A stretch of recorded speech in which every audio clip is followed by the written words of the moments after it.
Accounting field के अंदर कुछ मिस्टेक होना एक नॉर्मल बात है, क्योंकि डेली एक अकाउंटिंग फील्ड के अंदर से बहुत सारा वर्कलोड होता है, हमें बहुत सारे काम करने होते हैं और उसमें अगर किसी में अगर कोई गलती हो जाती है तो इस नॉर्मल है।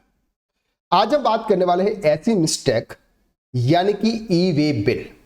अब किसी भी पर्सन को गुड्स सप्लाई करते हैं, गुड्स सप्लाई करते समय हमको ई वे बिल बनाना होता है ई वे बिल पोर्टल से, लेकिन उसमें कुछ मिस्टेक हो जाती है। जैसे अगर हमने किसी सामने वाली पार्टी का गलत जीएसटी नंबर डाल दिया या फिर हमने गलत इनवॉइस नंबर डाल दिया, गलत इनवॉइस वैल्यू डाल दी, बहुत सारी मिस्टेक्स हो सकती है ई वे बिल के अंदर। लेकिन आज हम बात करने वाले हैं एक ऐसी मिस्टेक, सर हमने गुड्स सप्लाई सही पर्सन को की है, गुड्स सप्लाई भी हो चुका है, इनवॉइस भी उस पार्टी को करेक्ट गया हुआ है, लेकिन सिर्फ ई वे बिल गलत पार्टी से जनरेट हो चुका है और 24 आवर्स भी हो गए हैं।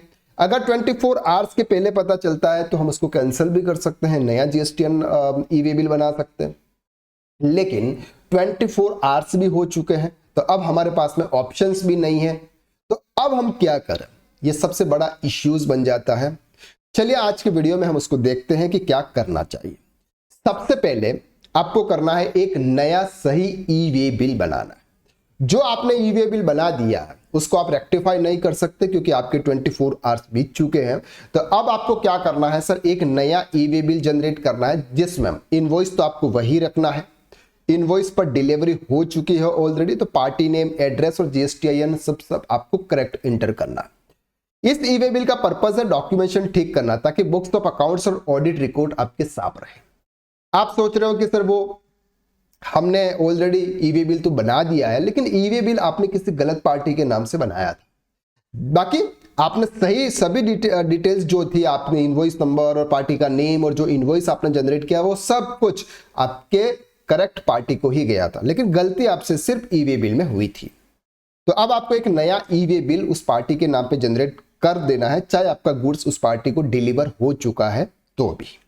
सेकंड है, पुराने गलत ई वे बिल को कैंसिल नहीं कर सकते पर रिकॉर्ड रखना उसका जरूरी है। क्यों जरूरी है? क्योंकि सर जब जीएसटी पोर्टल ये सब चीजें मैच करता है कि आपने ई वे बिल तो बना दिया लेकिन उसको आपने आपके जीएसटीआर 1 में नहीं डाला है, तो ये जब ट्रैक होगा और अगर आपके पास में कोई नोटिस आता है इस चीज के रिगार्डिंग, तब आपके पास में रिप्लाई देने के लिए कुछ प्रूफ होगा। तो प्रूफ में क्या है, सिस्टम अलाउ नहीं करता सर 24 घंटे बाद, इसलिए आपको इंटरनली नोट करें कि ये गलती से बना था।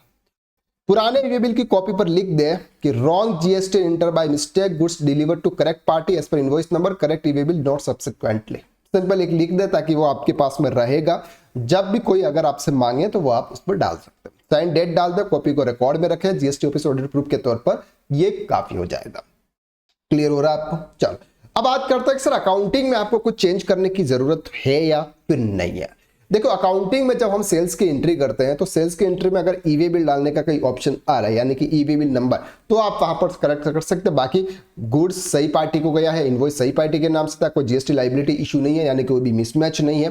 तो e way bill documentation mismatch explain करने वाला ऊपर ही नोट जरूरी है, यानी कि ये वाला ही सबसे इंपॉर्टेंट है कि आप उसको अपने पास में संभाल के रखें ताकि फ्यूचर में अगर कोई भी इश्यूज आता है, कोई नोटिस आता है, कोई आपसे पूछता है तो आप उसको उस डेट के हिसाब से बता सकते हैं। जीएसटी डिपार्टमेंट पूछे या वेरिफिकेशन हो तो आप ईमेल में क्लिनिकल मिस्टेक्स थी, रॉन्ग जीएसटीएन इंटर हो गया था, सही इनवॉइस और सही कंसाइनी कोई सप्लाई किए गए थे, करेक्टेड ई वे बिल के बाद जनरेटेड किया गया फॉर रिकॉर्ड पर्पस है, और डिपार्टमेंट आमतौर पर जेन्युइन क्लिनिकल एरर पर पेनल्टी नहीं लगाता, मोमेंट जेन्युइन हो, टैक्स इनवॉइस मैच करता।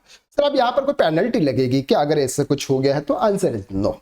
क्यों नहीं लगेगी? क्योंकि सर आपका जो इनवॉइस था वो तो आपको करेक्ट पार्टी को गया था और आपने टैक्स भी प्रॉपर तरीके से चार्ज किया है, और उस इनवॉइस को आपने आपके जीएसटीआर 1 के अंदर भी प्रॉपर पूरा इनवॉइस आपने वहां पर रिकॉर्ड किया हुआ है, अपलोड किया, यानी कि अमाउंट पूरा एंटर किया हुआ है।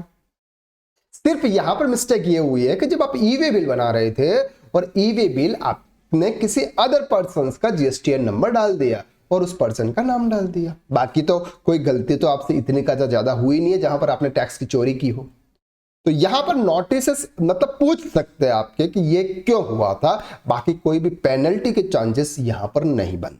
पेनल्टी के चांसेस कहां बनते हैं? जहां पर आप टैक्स की चोरी कर रहे हो, लेट रिटर्न फाइल कर रहे हो, गवर्नमेंट का जहां पर नुकसान हो रहा है। अगर हम लेट रिटर्न फाइल करते हैं तो गवर्नमेंट का नुकसान होता है। क्यों नुकसान होता है? क्योंकि सर टैक्स उस समय उनको वहां पर पेमेंट, अगर लाइबिलिटी अगर आपके आ रही है तो आप उस समय उसका पेमेंट कर दोगे। अगर आप लेट रिटर्न फाइल करोगे तो लेट पेमेंट करोगे, इस वजह से लेट फीस लगती है, पेनल्टीज आप पर लगती है।